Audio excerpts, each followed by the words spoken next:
When you hear the term core, what do you think of? For me, I consider the muscles of the core to be all of the musculature around our center that plays a part in supporting the spine.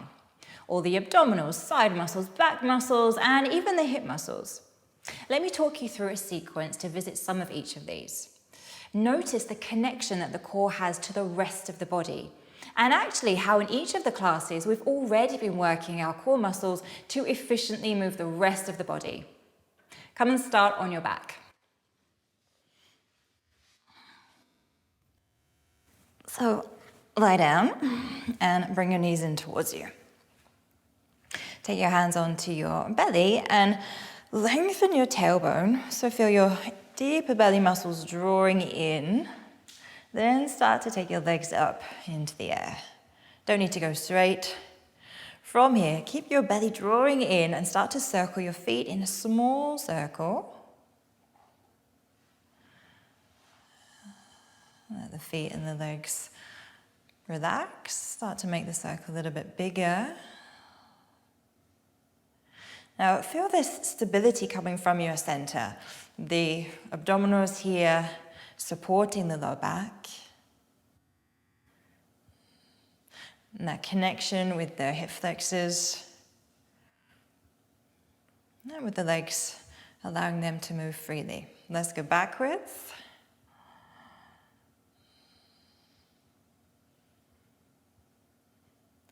With not much effort through the legs.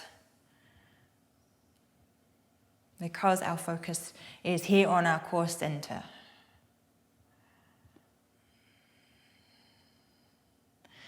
Good, and make that circle smaller.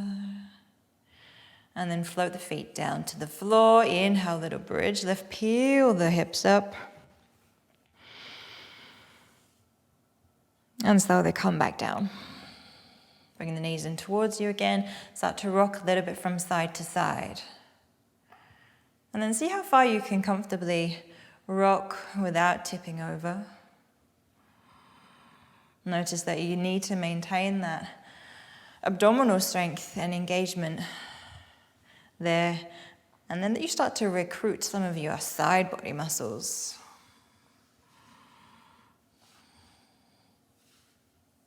Okay, back from the center, rock or roll all the way up. Place your hands and step back to downward facing dog. Hips up nice and high.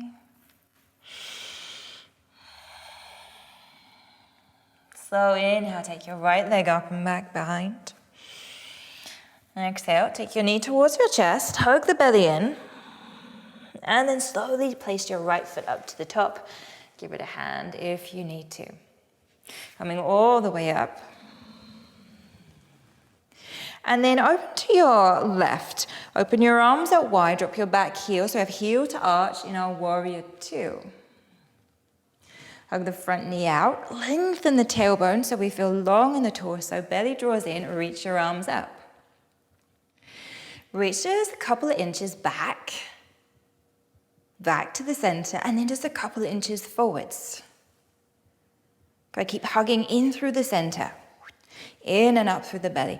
Reach back to the center, little bit backwards, 2 or 3 inches. Through the center, and then start to tip forward. So maybe coming towards that diagonal, keeping the front leg where it is. Now slowly, hands to your heart, swivel onto your toes at the back. Get long through the whole body, extend through the crown of your head, long in your spine, lift the back thigh. Keep that centered as you turn to the right. Release your left hand to the floor. And place your right hand on your hip. I'd like you to wiggle this front foot all the way around to the side so you can drop the heel at the back. Push the floor away, lift your chest, lift your hips, and then hug the belly in a little bit more. And that's not a forceful hugging in, that's just a cinching in from the deeper belly muscles, the transverse abdominis, supporting our lower back here and our hips. Reach the top arm up, and then reach forward over the ear. Start to drop your hips a couple of inches, lower the arm. Inhale, come back up, reach over. And exhale, start to drop the hips, lower the arm. Inhale up, reach all the way over and step back, downward facing dog. Second side, take your left leg up and back. And knee towards your chest. Slowly left foot comes to the top. All the way up, find your balance. And you'll notice that drawing in through the belly, taking your awareness to using the strength in our center helps to find our balance, which we obviously need as we run. Open to your right, drop the back heel to arch, open the arms.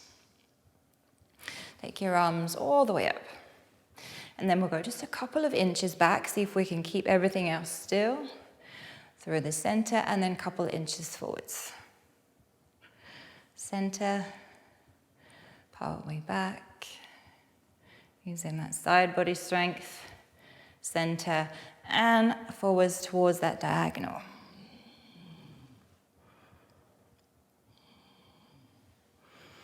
Using that side body strength, but really feeling the whole body working together to enable us to be in this position. Bring your hands to your heart, pivot onto your toes at the back.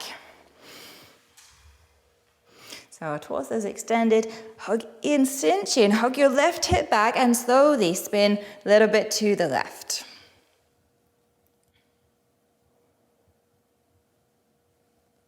And take your right hand to the floor, wiggle the left foot around to the side, so nice and wide, drop the back heel, then lift the hips really high and lengthen the tailbone towards the back heel. Open the top arm, sweep it overhead. Exhale, drop the arm, drop the hips. Inhale up, reach over. And exhale again, drop the hips. Inhale, reach over. And then all the way over, step back, downward facing dog. Come forwards to a plank and all the way down to the floor. Lengthen your legs back. Tip your pelvis back slightly. So you feel a bit of a lift here through the belly as the lower spine gets longer. Then interlace your fingers, roll back the shoulders, lift the chest.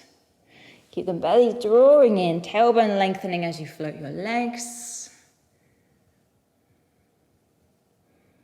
Here recruiting the back muscles to lift us into this extension. So good for our back, so good for our posture. And a reminder that that core strength really includes the strength that we have on the back. Exhale, come down and just take a little rest there. You can rest your forehead on your hands.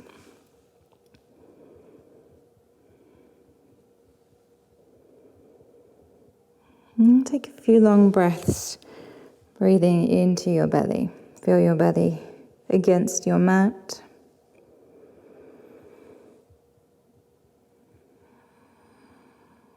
Allowing the body to rest and relax for a few moments here.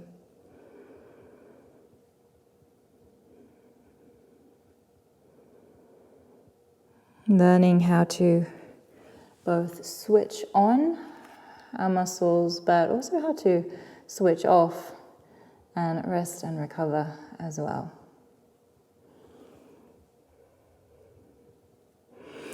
Your hands just by your ribs, slide your hips all the way back to a child's pose.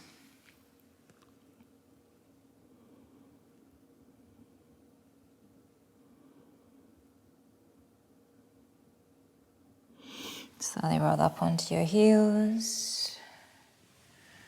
And then make your way to a seat.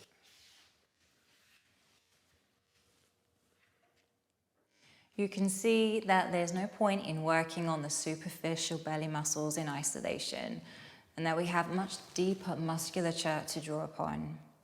Everything is connected, and with a well-rounded and thought-out yoga practice, we can so effectively enhance that core connection and community support system. And when we have that, which we all can, we can run with a feeling of lightness, a buoyancy that holds us up. I hope you'll join me inside Core Connect so that I can guide you further to achieving optimal whole body strength and connection for faster and easier running.